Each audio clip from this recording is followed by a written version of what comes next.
નમસ્કાર દોસ્તો, ભૂતકાળમાં જ્યારે દેશ ખરાબ પરિસ્થિતિમાં હતો અથવા તો અમુક લોકો અમુક પરિસ્થિતિના કારણે ગુલામ હતા, ત્યારે દેશ માટે, દેશના જે નાગરિકો છે, જે પ્રજા છે, તેના માટે અમુક લોકો લડાઈ લડેલા છે. એમાં શહીદ ભગતસિંહનું નામ આવે છે.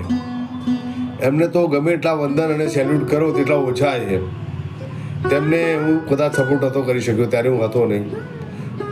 બાબા સાહેબ આંબેડકરે જે દબાયેલા સમાજ માટે અવાજ ઉઠાવી, તેમને જે આઝાદી અપાવી છે, જે સંઘર્ષ કર્યો છે જીવનમાં, એ સંઘર્ષમાં પણ હું એમને સપોર્ટ કરી શક્યો નહોતો, કારણ કે ત્યારે હું હતો નહીં આ દુનિયામાં.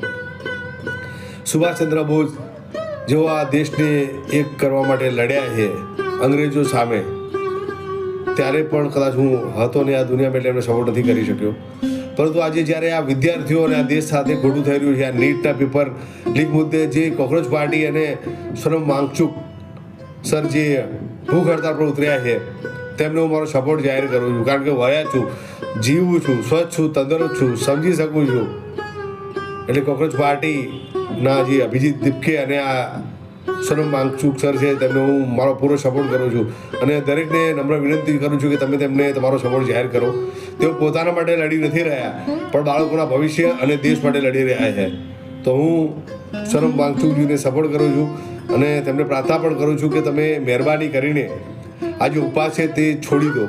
કારણ કે આ સરકાર પર કોઈ ઉપવાસની અસર થવાની નથી, એ હું તમને ગેરંટીથી કહું છું. પહેલાંની સરકાર અલગ હોતી હતી, જે નૈતિક જવાબદારી સ્વીકારી કોઈક પગલાં ભરતી હતી, પરંતુ તમને એથી કોઈ લાભ નહીં મળે. તમારો જીવ જશે અને અમે દેશના એક સારા વ્યક્તિ, મહાન વૈજ્ઞાનિક તમારા જેવા વ્યક્તિને ખોઈ દઈશું. એટલે મહેરબાની કરીને આ ઉપવાસ છોડી દો.